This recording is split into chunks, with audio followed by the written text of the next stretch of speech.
Today, we're flying on United Airlines Premium Economy on their 777-300ER from San Francisco to Taipei. But is it worth it to pay the extra cost of Premium Economy over Economy class? And when the flight is 13 hours long, will it still even feel premium, or will it just feel like a waste of cash in a cramped space? Plus, at the end of the flight, I do something that every United passenger should do at the end of every flight. So make sure you stick to the end of the video to find out this fun thing you won't want to miss out on. After checking in and clearing security, our trip starts off here at the United Club Lounge in San Francisco. Hi, so I'm here at the United Lounge right now here in San Francisco. Specifically, I'm at the one by gate G6. So like most airlines, United does not provide premium economy passengers with a lounge access. The only reason why I'm here right now is because I have Star Alliance Gold status.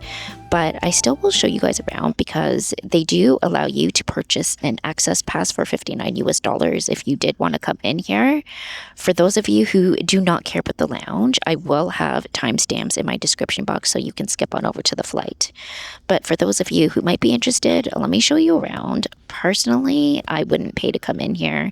Like I said, it's $59, which I think is a lot of money for what this lounge is. And it's also only valid for 3 hours prior to your departure time.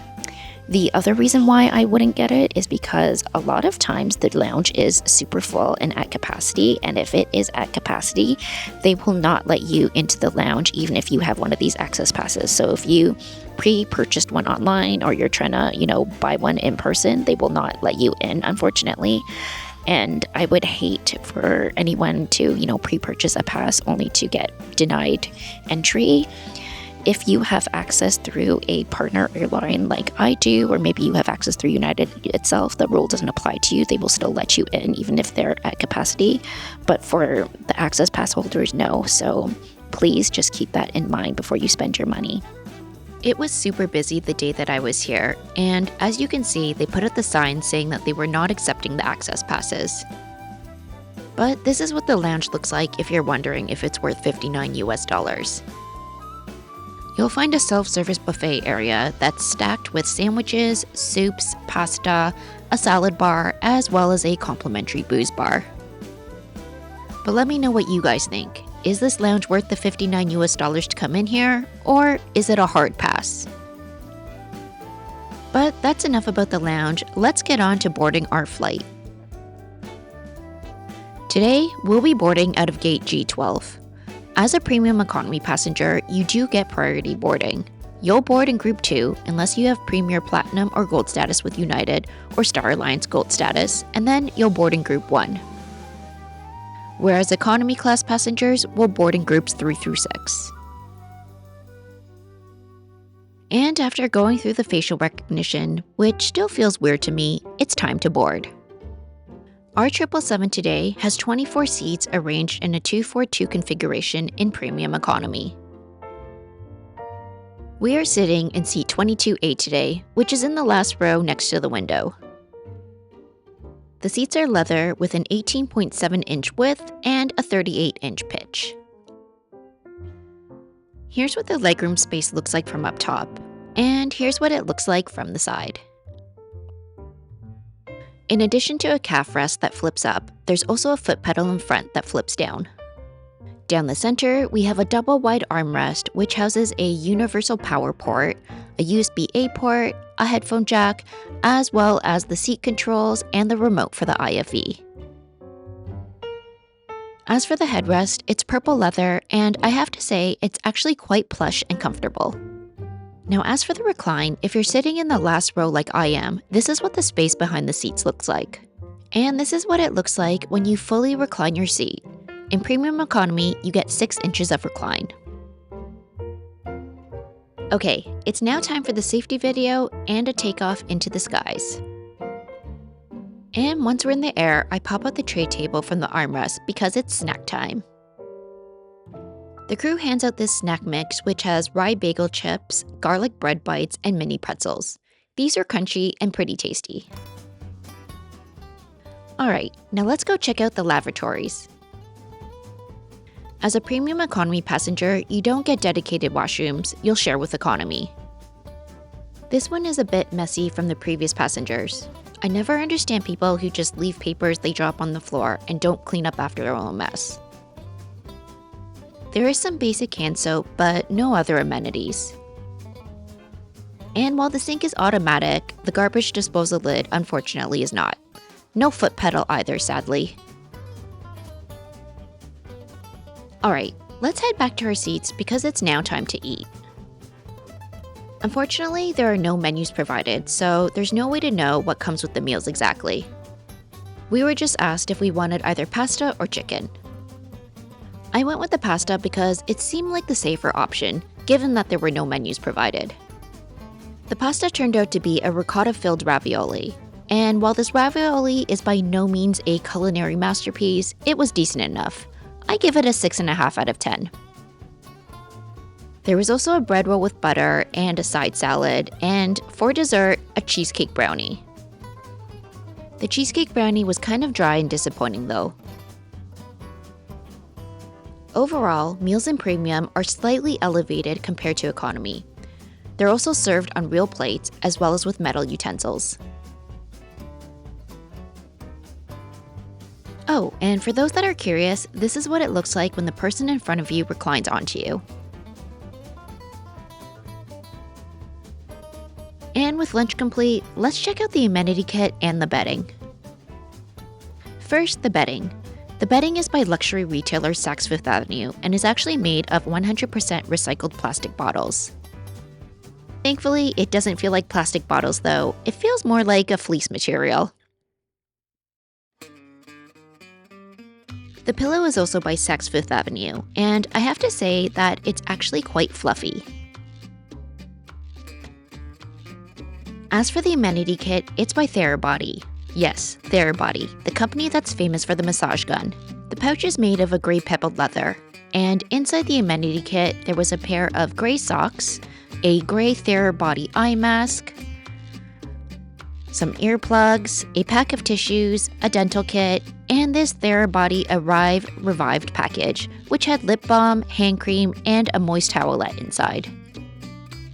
For a premium economy amenity kit, it's actually quite impressive and similar to some amenity kits found in business class on other airlines.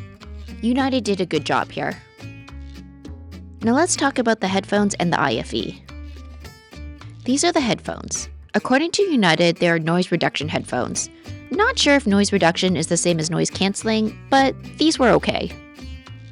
As for the IFE, it's 13 inches and can be adjusted for easier viewing if needed. In terms of the movie selection, I think there was a good variety to choose from, and definitely enough to keep you entertained for a 13-hour flight. As for the TV shows, I like that there was a section devoted to shows that had full seasons available. I have to say though that my favorite thing about the entertainment was the availability of Spotify. There's over 450 plus hours of video podcasts and audiobooks available, and is apparently the first time Spotify has offered this on any airline before.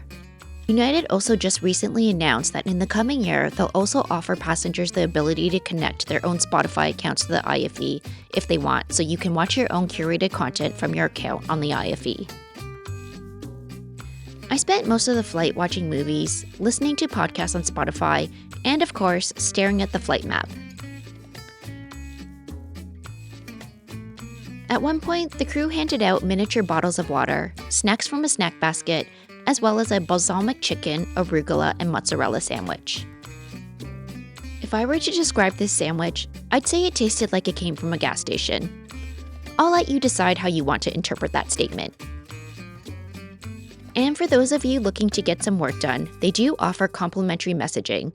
But if you need full Wi-Fi, it does cost $7.99 for 1 hour or $17.99 for the full flight. Not that it mattered though, since the Wi-Fi didn't actually work throughout the entire flight.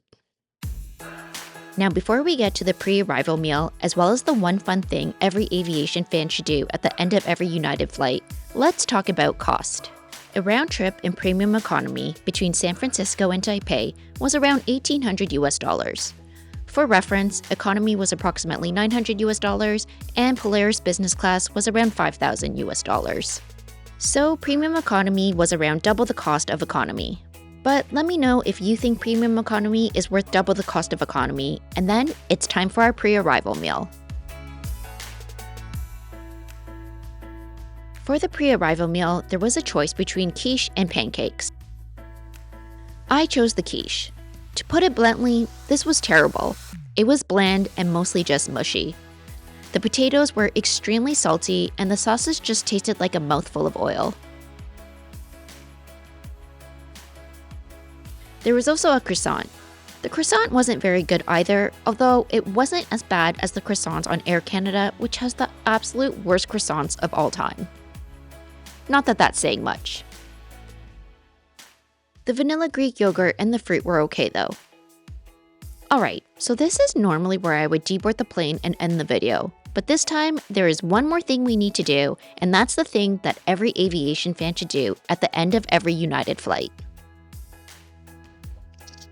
Okay, so as promised, the really fun thing that you can do at the end of the flight is that you can actually go speak to the pilot and you can ask them if they have any trading cards available. Ask the pilot if he has trading cards. You can go ahead and go up because they're still over there. Thank you. Please. Trading card from the pilot. And sometimes, but not always, they will have the cards available. I looked out, they had a couple of cards available. He did say he didn't have any of the newer ones. He only had the older style ones. The newer ones are apparently thicker and a little bit holographic, but you know what? I am so happy to have these. So definitely, if you want to collect them, go speak to the pilots after. And if you're feeling a little nervous, don't be. They are so friendly, and they absolutely love it when aviation fans come and ask them for these cards. They were so excited to give these to me. He actually gave me 3 of them. He was like, take more, give them to your friends, please. So definitely go ask. They are so nice. Anyways, that's it for today's flight. Thank you for joining me as always. And if you've enjoyed the video today, please consider liking and subscribing so we can fly together again soon.